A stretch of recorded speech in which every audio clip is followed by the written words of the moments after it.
రక్షకుడైన యేసుక్రీస్తు నామములో మీ అందరికీ కూడా నా ప్రత్యేకమైన వందనాలు. ఈరోజు దేవుని వాగ్దానము మనం జ్ఞాపకం చేసుకున్నట్లయితే యోహాను సువార్త 3:16 దేవుడు ఈ లోకమును ఎంతో ప్రేమించును కాగా తన అద్వితీయ కుమారుడుగా పుట్టి వాని యందు విశ్వాసం ఉంచి ప్రతి వాడును నశింపక నిత్య జీవం పొందినట్లు ఆయన అనుగ్రహించును. అద్వితీయ కుమారుని అనుగ్రహించును అని అక్కడ రాయబడింది కదా.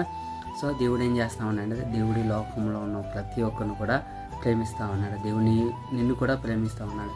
నీ యొక్క విశ్వాస జీవితంలో నిన్ను ప్రేమించేవారు ఎవరు లేరని నువ్వు బాధపడుతూ ఉండొచ్చు కదా. దేవుడు తన యొక్క అద్వితీయ కుమారుని ఈ లోకానికి నీ కోసం నా కోసం పంపాడు.